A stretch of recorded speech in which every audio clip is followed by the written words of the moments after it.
Using Bootstrap classes, we can easily float elements on the page. In CSS, it was really confusing and a bit hard to understand how to float elements, and also how to manage clearing float for parent elements, which actually lose their height. But in Bootstrap, we can really easily solve such problems. Okay, let's create div elements with some classes. I'm going to set background color as secondary, then text center, and also make some padding, right P2. Inside that div element, I'm going to create heading elements. Let's set the background color as success. Also make some padding.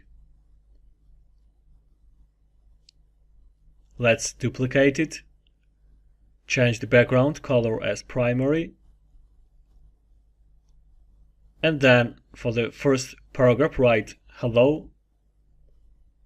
And for the second one, write world. So we have here two heading elements, and suppose that we want to float hello on the left side and world on the right side. For that, we have to assign classes to both of them. For hello, we have to write float left. And for world, we need to assign float right. So you can see that elements are floated as we wanted. But also the parent div element has lost its height. Actually, this is the main problem, and in CSS we had several ways to solve it, either creating new element and then use clear property, or using overflow property, or using clearfix hack. But in Bootstrap there is a ready class called clearfix, and we just need to assign it to the parent element. So you see that div element has got back its height. Besides those two classes, we have also float none. Using float none, we are able to remove floating. Alright. We can use responsive breakpoints with float classes. Let's say we want to float those elements as soon as screen size becomes medium.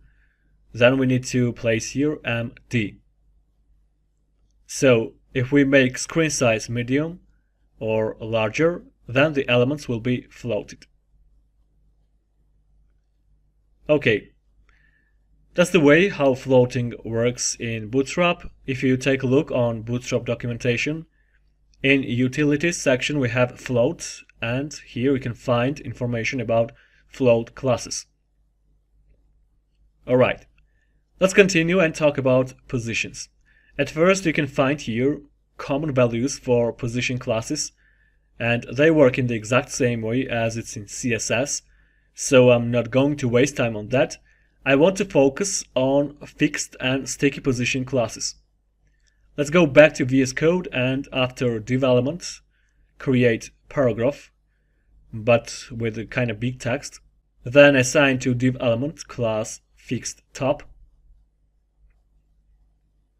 So if you scroll down, div element will be fixed and maintained on the top of the page. And in the same way, we can fix the element on the bottom of the page. We just need to change class from fixed top into fixed bottom.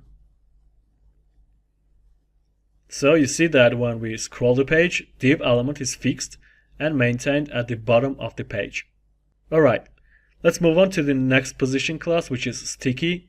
In order to demonstrate how this class works, I'm going to create paragraph, but in this case I will do it before div element. And then I'm going to change fixed bottom class into sticky top.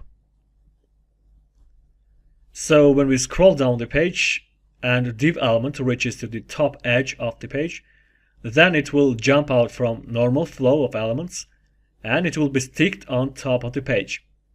But if we scroll up, then it will get back to its position.